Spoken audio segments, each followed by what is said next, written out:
자, 그 지방선거 얘기를 조금만 더 해보겠습니다. 네, 일단 용산구가 성적이 괜찮아요. 예, 좀 그렇습니다. 자랑을 좀 해주시죠. 예, 다행히 용산에서는 뭐 오세훈 시장도 많이 이기고 구청장도 이기고 그 시의원 선거가 2개인데 2개에서 다 이기고 구의원도 과반수를 얻었습니다. 용산이 사실 용산도 굉장히 변화가 많은 데인데 네. 용산이 부동산 문제가 굉장히 그러면서 중요한데 새로운 한강벨트의 그렇죠. 격전지로 떠오르는 거죠. 네. 그렇죠. 그 국제 업무지구라든지 네. 뭐 용산 공원 문제라든지 이런 데서 뭐 이 사람들은 무조건 용산 그 중요한 땅들에다가 집만 짓겠다는 거거든요.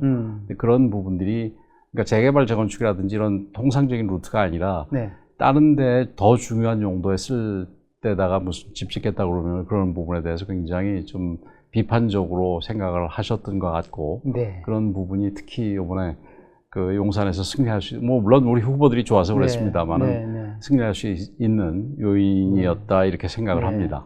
어쨌든 용산이라고 하는 게 이제 윤석열 대통령 시절에 이제 용산에 그 이태원 참사가 있었고 그것 때문에 또 구청장이 여러분들 순환도 겪고 이제 이랬기 때문에 그런 기억이 있어서 이게 힘든 선거가 치러질 수도 있겠다라는 생각도 했었는데 네, 구청장에 또 서울시장 뭐 당선인데 여러 가지 기여를 했고 구청장 그다음에 구의원 시의원까지 해서 좋은 성과를 얻으신 거에 대해서는 제가 볼 때는 권영세 의원님의 탁월한 영도력이 작용한 거 아닌가. 그렇지 않고 우리 용산 구민들한테 감사할 따름이지요. 역시 정치적 뭐 탁견이라 생각을 합니다. 네. 용산이 그래도 어쨌든 제가 볼 때는 이게 강남 3구 4구, 강남 서초, 송파, 그다음에 강동, 넓게는 뭐 광진까지 요새는 뭐 포함되고, 근데 이런 걸 포함해서 용산, 영등포, 마포, 뭐 서대문 이런 지역까지가 또 전부 다 이 부동산 그와 관련된 그렇죠. 이 뭐랄까 중구까지 그렇죠? 그래서 새로운 한강벨트, 부동산 벨트로 떠오른다는 것을 용산의 결과를 보고 제가 새삼 느끼겠더라고요. 네. 뭐 서울 전체가 아까도 말씀드렸듯이 부동산이 굉장히 중요한 이슈 중에 하나지만 특히 용산과 말씀하신 그 한강벨트 몇 개는 더 좀 민감한 그런 것 같습니다. 지역들입니다. 네. 서울시장 승부가 6월 3일 본투표 끝나고 새벽 내내 이어질 때까지 열세였다가 오전 7시 반, 그렇죠? 6월 4일 오전 7시 16분입니다. 정확히 얘기는. 16분에 골든크로스가 이루어지면서 그때부터 조금씩 해서 아주 박빙에 그래서 오세훈 측은 환희, 정원호 측은 탄식이 교차를 했는데 뭐 아까 말씀하셨지만 서울시를 가른 것은 역시 뭐와 뭐다. 서울시의 승부를 가른 것은 뭐다. 뭐 첫 번째? 첫째는 인물 차이. 인물 차이다. 네. 그다음에 두 번째는 저는 부동산이다. 문제였다.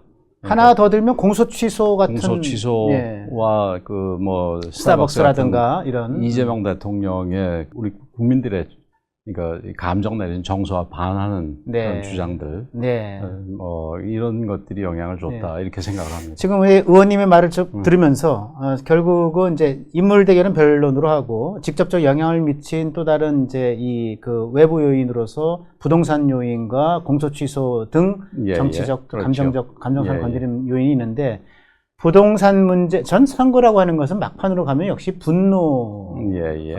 앵거, 분노 투표가 결정을 하는 요인이 크다고 봅니다. 이제 여당은 이제 주머니에 돈 찔러주는 사실 뭐 리얼하게 얘기하면 그래서 이익 투표를 노릴 텐데 야당의 무기는 사실은 상대의 실수를 역이용하는 분노 투표 이런 것들이 크다고 보는데 이 부동산은 제가 볼 때는 이제 지갑의 분노를 불러일으켰고 만약 공소 취소나 아니면은 이제 그 소비자의 선택을까지 강요하는 이제 뭐 탱크데이, 뭐 스타벅스 논란 이런 것들은 감정의 분노를 불러일으켰다. 저는 그렇게 얘기를 하는데 어떻습니까? 괜찮습니까? 저도 동의합니다. 감사합니다. 그 분노는 그러니까 계산에 따른 부분은 사실은 투표장으로 끌고 나가기에는 조금 약할 수도 있는데 분노는 투표장으로 향하게 하죠. 이끌게 되겠지요. 아까 말씀을 하셨는데, 대통령은 이길 곳에서 졌기 때문에 이겼다고 할 수 없다. 근데 당내에서는 그 말씀 좀 아까 해주셨지만, 그런데 이게 하지만 이게 참패다라고도 얘기하시는 분이 있어요. 하지만 저는 제 생각에는 참패까지는 아닌 것 같은데. 참패까지는 아니라고 할 수가 있겠지요. 그러니까 그 재반 사정을 같이 생각을 해야 되는 게, 일반적인 상황이라면 틀림없이 참패지요. 그러나 이게 우리가 처한 상황이 아까도 말씀드렸습니다만 계엄과 탄핵, 대선 패배, 또 그래서 신임 대통령이 취임한 지 1년 만에 이루어지는 선거니까 그런 부분에서는 우리가 그러니까 참패했다 얘기하기는 아니라 그러니까 뭐 진선 건 분명하지만 그걸 참패까지는 뭐 좀 과하지 않겠나. 네, 제가 좀 약간 민감한 문제를 예. 질문을 드릴게요. 그러면 이제 참패는 아닌데 패배는 분명하다. 예. 네, 그럼 대통령은 대통령대로 또 하여간 승리라고 얘기할 수 없다. 민주당이. 예. 이 속에서 참패를 주장하는 내부의 이제 일부 의원들이나 세력들이 있는 것 같아요. 예. 뭐 소위 뭐 노골적으로 얘기하면 친한계를 중심으로 해서는 있는데 장동혁 지도부를 해체하고 장동혁은 퇴진하라. 이런 요구를 하는데 지금 어떻게 해야 된다고 보십니까? 글쎄요, 뭐 그러니까 그 어떤 좀 우리 당이 좀 사실은 얘기하기가 굉장히 좀 난처한 부분이 뭐냐면은 장동혁 체제를 비판하면은 친한이라고 그러고 네. 한동훈 의원을 비판하면은 뭐 이게 뭐 저기 윤호개인이라고 그러고 네. 이게 좀 그런데 네. 사실은 그 뭐 이따가 얘기할 기회가 있는지 모르겠습니다만 한동훈 의원 쪽도 문제가 있고 네. 장동혁 지도부도 좀 문제가 있다고 생각을 합니다. 네. 그 지난 1년 동안 1년 가까이 됐죠. 1년 동안 가까이 온 동안에 장동혁 체제가 어려움 속에서 시작한 거는 뭐 맞더라도 우리 당을 조금 더 이렇게 바꾸고 또 우리가 통합하고 혁신해 나가는 혁신하고 또 그래서 우리가 다시 이제 수권 정당으로 인정을 받고 이러기에는 뭔가 좀 부족했다. 그리고 그 결과 이번 지방선거가 이제 뭐 어느 정도 평가의 계기 아닙니까, 선거들이. 그 계기에서는 우리가 부족한 뭐 참패는 아니라도 패배한 결과가 나왔다. 그래서 그렇게 보여지고 이런 부분에 대해서 그 사실은 우리가 앞으로 저기 총선과 이 대선을 대비하기 위해서는 어느 정도 좀 정리하는 과정이 좀 필요한데 정리가 필요하다. 예, 정리하는 과정에는 뭐 그게 여러 가지 논의가 있겠지만 그 중에는 지도부의 퇴진 부분도 이제 포함을 시킬 필요가 있다고 생각을 합니다. 그러나 지금 잠깐 나왔습니다만 지금 잠실에서 투표용지 부족한 문제로 인해 가지고 뭐 얘기 들어보니까 오늘 그 10여 개 대학의 학생회장단에서 뭐 이게 성명을 낸다는 얘기도 있고. 맞습니다. 내일이죠? 정확하게 내일인가요? 우리 국민들이 이게 지금 우리나라가 도대체 투표 용지가 부족해서 투표도 못하게 참정권이 제한받는 이런 정도의 형편없는 나라였냐 이런 부분에 대해서 굉장히 분노하고 계시거든요. 그래서 그 문제가 지금 뭐 국정조사, 특검, 그 다음에 뭐 재선거에 이르기까지 여러 가지 지금 복잡하게 얘기가 나오고 있는 과정이니까 우리 당내 문제는 뭐 지금 당장은 그 뭐 원내대표 선거도 있고 일단은 2순위를 약간은 좀 둘 수 있겠다. 조금 미루더라도 뭐 요거가 정리되면은 그 문제도 우리가 본격적으로 논의할 필요는 있다 이렇게 생각이 됩니다. 그렇군요. 그러면 제가 당 문제는 조금 뒤에 다시 논의하기로 하고 말씀을 하셨으니까 잠실의 모든 2030 청년들의 이 투표권 참정권 수호 투쟁 요거에 대해서 좀 잠깐만 짚어보겠습니다. 잠깐 볼까요? 저는 저 잠실 현장에 가봤어요. 가봤는데 저는 정말 대한민국이 이걸 시위라고 한다면 뭐 구태여 시위라고 한다면 대한민국의 시위 또는 집회 문화가 이렇게 발전했구나. 우리가 기성세대가 알지 못하는 사이에 2030 이게 청년들이 제가 볼 때 한 80%좀 되는 것 같은데 청년들의 이거 뭐랄까 민주주의의 수호의식과 시위 문화, 집회 문화가 이 정도였나?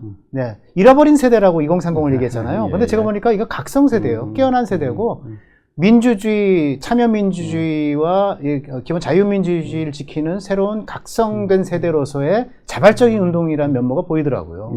정말 대단하더라고요. 그래서 혹시 뭐 가보시죠? 제가 가보지 못했는데 저 시위가 뭐 기술적으로 해야 시위는 시위겠죠. 시위가 굉장히 정연했고 그분들 아까도 말씀을 드렸습니다. 그분들이 지금 특히 젊은 세대들이 분노하는 것은 당연하다고 생각을 합니다. 그러니까 특히 젊은 세대들은 지금 뭐 이 앞으로 장래가 굉장히 어려운 상황에 이제 그걸 맞게 될 그런 좀 어떤 면에서 안 된 세대들인데. 맞습니다. 근데 사실은 그분들이 자라온 이걸 보면은 저희들 어렸을 때에 비해서는 훨씬 더 좀 이렇게 우리나라에 대해서 자부심도 가지고 있고 우리나라가 굉장히 전 세계적인 면에서 어느 정도 위상을 갖고 있는 상태에서 자부심을 가지고 있었을 거 아니겠습니까? 그런 나라에서 이런 정도의 투표용지가 없어서 투표가 지연될 정도의 형편없는 모습을 보이는 부분에 대해서는 아마 저희들보다 훨씬 더 분노했을 거라고 생각이 됩니다. 네. 그래서 이런 분노에 우리가 맞춰서 그게 이 파퓰리즘에 흐르지 않고 네. 아주 냉정하게 생각을 해서 우리 선거 시스템이 어떻게 고쳐져야 되고 선거 시스템을 관리하는 기구는 어떻게 바꿔줘야 될지 이런 네. 부분에 대해서 좀 고민을 네, 바로 그 지점인데요. 그러면 선거안이 뭐 개혁 문제, 그다음에 네. 선거 시스템 문제에 대해서 이게 어떻게 변화돼야 될지 혹시 구상이 있으시면 뭐 예, 개괄적으로라도 한번 말씀을 해주시죠. 그 선관위 문제 같은 경우는 그러니까 선관위가 헌법기구 아니겠습니까? 네. 그래서 이런 부분에 대해서 근데 선관위가 헌법기구인 건 맞습니까? 예, 선거관리위원, 선거관리로 돼 있지 선거관리위원회라고는 돼 있지 않거든요. 예, 근데 그래도 헌법기구라고 봐야죠. 그리고 그렇게 봐야 되는 겁니까? 예, 네. 그 그래서 감사도 안 받고. 2년 전인가요? 2년 전이니까 헌법재판소 결정 중에도 네네네. 그게 그렇게 돼 헌법기구라서 그게 행정부의 감사가 불가능하다 이렇게 결정을 했습니다. 그래서 이런 부분에 대해서는 이제 좀 더 고민을 해봐야 되겠지만 지금 이제 우선 당장 할 수 있는 부분 이게 이번 선거에 이런 아주 부실한 선거 관리로 인해서 이게 선거 결과에 어느 정도 영향을 미쳤는지에 대한 그리고 어느 정도 부실했는지 우선 이런 부분에 대한 진상조사가 이루어져야 되겠고 그 진상조사는 뭐 그 여당도 그걸 찬성했다고 알고 있는데 네. 국정조사도 그렇고 확신했죠, 여야가. 특검도 그렇고 네. 이게 특검은 여야가 같이 할 가능성이 있나요?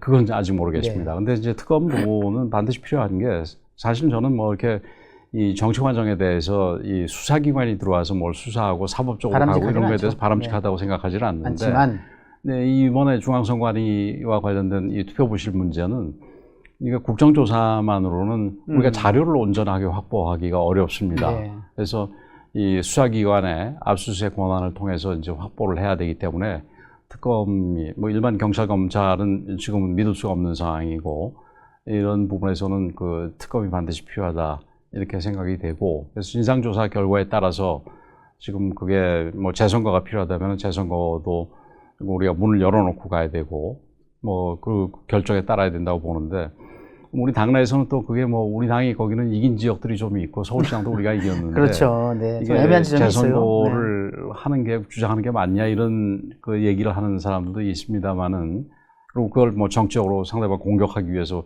얘기하는 사람들도 있습니다만은 저는 그렇게 하면 안 된다고 생각을 하고 그렇게 정치적으로 이용하면 안 된다. 그렇죠. 네. 모든 걸 다 열어놓고 우리가 이겼다 하더라도 네네. 우리가 이겼다 하더라도 이게 이 문제가 있는 과정을 통해서 우리가 이긴 거라면 그것도 포기할 그 용의도 네. 만들어야 돼. 우리가 이긴 지역이 있다 하더라도 그러한 문제점을 갖고 배태된 결과라고 한다면 그걸 포기할 수도 있다라는 각오를 갖고 임해야 된다. 이 사안에. 그렇게 생각을 합니다. 뭐 오시장도 아마 본인이 당선됐지만 오시장도 아마 저랑 같은 견해일 거라고 생각을 합니다. 네, 오시장이 뭐 그 개인 견해로서 서울시는 제 입장을 내기 참 곤란해하더라고요. 그렇죠. 부담스럽다. 당이 뭐 입장을 내놓는데 우리가 뭐라 하기는 어렵다. 그러나 재선거를 하려면은 선거를 뒤집을 만한 충분한 사유가 있어야 재선거 가능하다. 하면서 약간은 부정적인. 그래서 그 재선거 결과를 지금 딱 정해서 저 지금 모든 거를 지금 뭐 이건 필요 없고 무조건 재선거해야 된다. 이것도 좀 문제가 그건 있다고 아니지만 보고 우선 진상조사 다 열어놔야 된다. 지금 이런 문제로 재선거하는 게 사실은 그 독일에서 2021년도에 있었지 않습니까? 그때 맞습니다. 2021년이죠. 베를린. 21년입니다. 베를린에서 있었는데 뭐 그때 베를린 마라톤하고 또 거기 코로나 방역하고 이런 게 겹치다 보니까 거기도 그런 문제가 생겼는데 이 지방선거 부분은 연방이 아니라 베를린의 헌법재판소가 하고 이 연방 하원 선거는 이제 연방 헌법재판소가 있는데 조금 결이 달랐습니다. 연방 그 헌법재판소에서는 조금 제한적으로 인정을 하고 베를린 헌법재판소는 좀 더 폭넓게 인정을 했는데 이번에 우리는 뭐 최소한 그 연방 하원의 입장 이상으로 이게 상당한 정도의 영향을 줬다면 그래서 선거 결과의 진정성이 의심된다면은 그런 부분도 우리가 포기할 수도 있어야 된다 이렇게 생각을 하는 게 맞다고 생각을 합니다. 그게 지금 잠실 현장에서의 요구도 뭐 그러니까 워낙 많은 분들이 모여 있다 보니까 주장들도 조금 다양하고 이게 하나로 모아지지는 않았겠지만 아마 대다수는 그런 입장이 공통된 구호는 재선거였습니다. 그 재선거도 지금 당장 무조건 다 하라는 하는 게 얘기는 아닐 아니고 거다. 철저한 진상조사를 통해서 하자 이런 얘기였고, 제가 이제 어저께는 뭐 개인적으로 안철수 의원을 제가 만나서 얘기를 좀 나눠봤는데, 사실은 우리 권영세 의원님이나 안철수 의원이나 굉장히 합리적인 정치인, 그러려고 노력을 하지요. 저는 그렇게 평가합니다. 제 마음속에는 굉장히 합리적인 두 분인데, 근데 안철수 의원도 정말 비슷한 얘기를 하더라고요.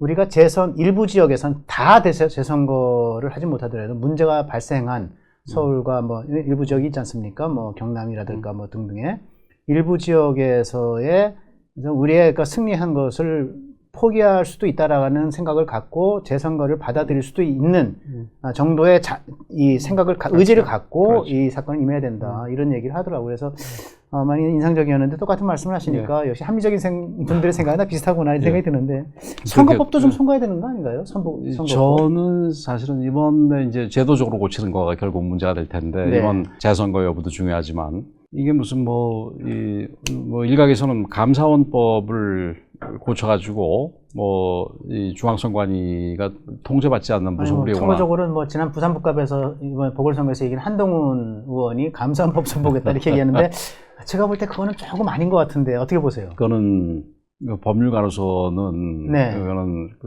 적당하지 않은 얘기입니다. 그래서 2년 전에 그 헌법재판소가 감사원에 지금 그 중앙선관위 직무감사가 불가능하다고 한 이유가 감사원법이나 뭐 중앙선관위법에 그런 규정이 없어서가 아니라, 아까 잠깐 말씀 나왔습니다만 중앙선관위가 이 독립된 헌법기구이기 때문에 행정부에 속한 감사원이 중앙선관위를 감사할 수 없다는 거거든요. 네, 맞습니다. 그러니까 뭐 법률가라면은 뭐 누구나 그래서 감사원법만 고쳐가지고는 안 헌법적인 된다는 문제인데. 그렇죠.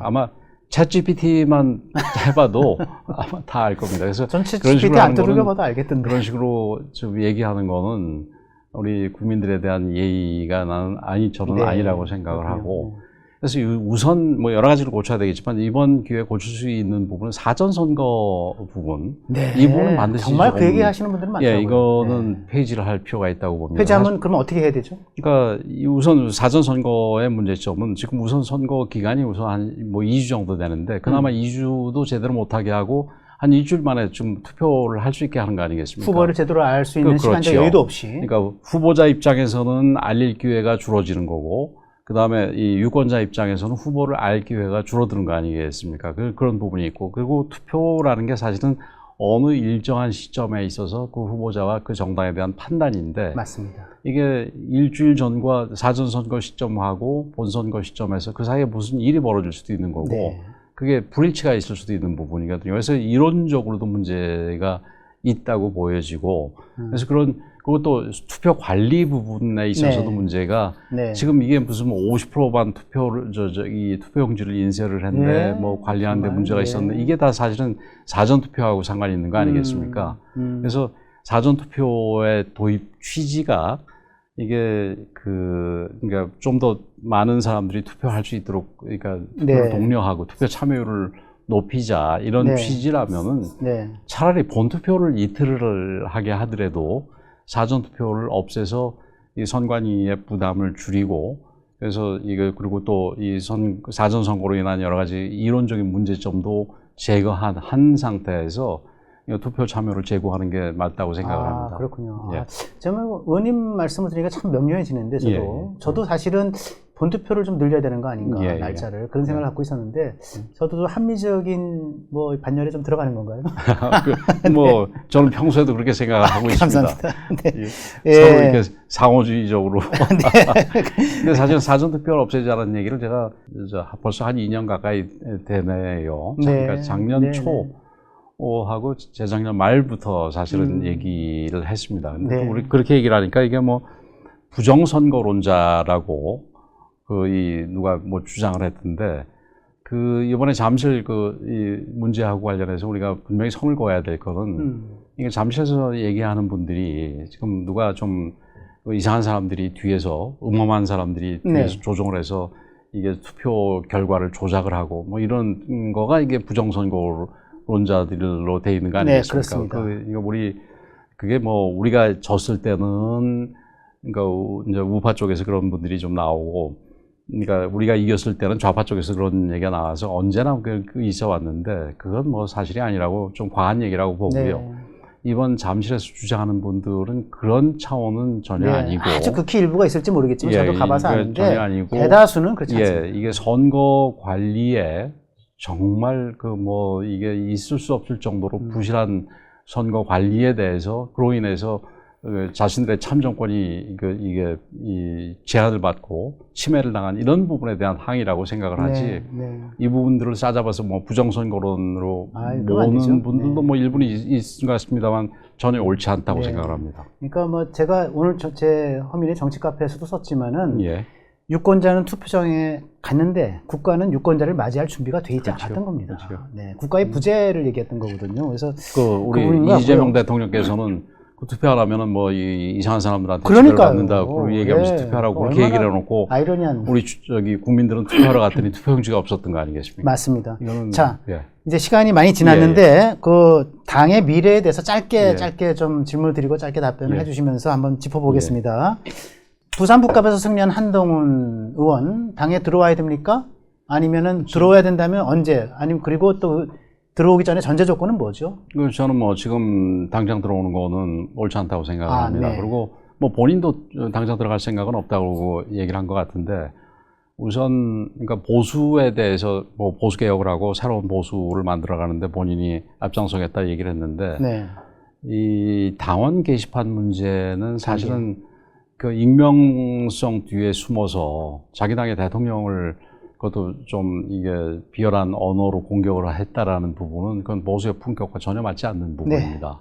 이런 부분에 대해서 제대로 해명이 있어야 될 거고, 뭐 반성까지 있어야 되겠죠, 사과까지. 그다음에 그 지금 보수 얘기하면서 이 한 의원, 이제는 의원이죠.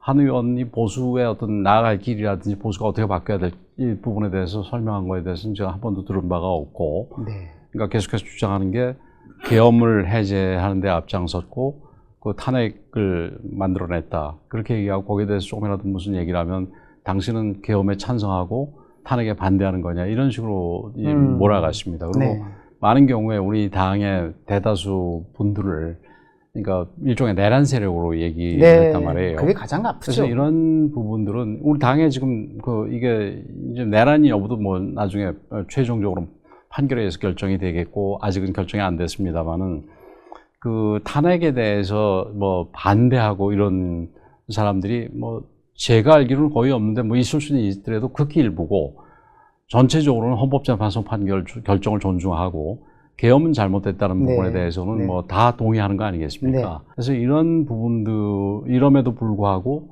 우리 당을 본인이 돌아와서 고치겠다는 그 당에 있는 모든 대부분의 사람들을 그런 식으로 매도한 부분에 대해서는 이게 분명하게 뭐가 해명이 있지 않는 이상 우리 당의 의원들이든 우리 당의 그 당원들이든 이 한동훈 의원을 수용할 그 생각을 갖고 있지 않다 이렇게 생각을 합니다. 알겠습니다. 제가 하나 더 여쭤보겠습니다.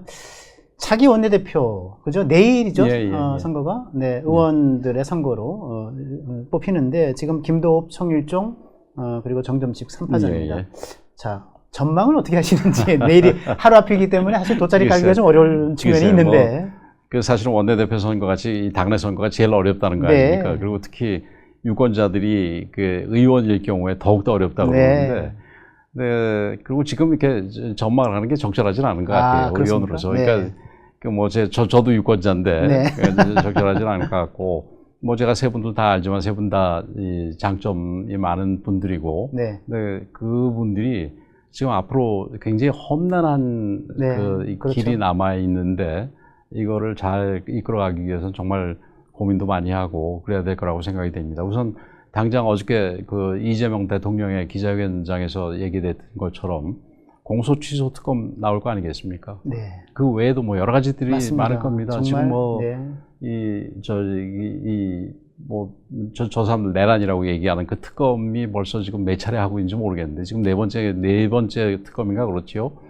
근데 이거 끝난 다음에도 자기네들이 필요하다면 또 하려고 그럴지 모릅니다. 그리고 모든 법과 관련해서도 이 사람들은 금도라는 게 없고 타협이라든가 이런 게 없기 때문에 자기네들이 필요하다고 생각하면 언제든지 밀어붙일 겁니다. 근데 이런 부분들에 대해서 우리가 숫자가 안 되기 때문에 이게 뭐 필리버스터 정도 해가지고 간신히 하루 정도 연기할 수 있는 게 저희들이 할 수 있는 다거든요. 네네. 그래서 이런 부분들에 대해서 우리가 원내 사안이지만 우리 이거 당의 지도부하고 같이 그리고 의원들하고 같이 이런 부분을 원내에서 도저히 못하는 부분들을 우리가 국민들한테 어떻게 설명을 잘 해서 우리 국민들의 지지를 받아 이끌어내서 국민들과 함께 그런 걸 막아낼 수 있는지 네. 이런 부분들에 대한 깊은 고민, 네. 그다음에 또 이 용감한 실천력 이런 것들이 이게 필요할 때라고 생각이 되고 알겠습니다. 거기에 예. 합당한 분이 이 네. 당선이 되기를 기대합니다.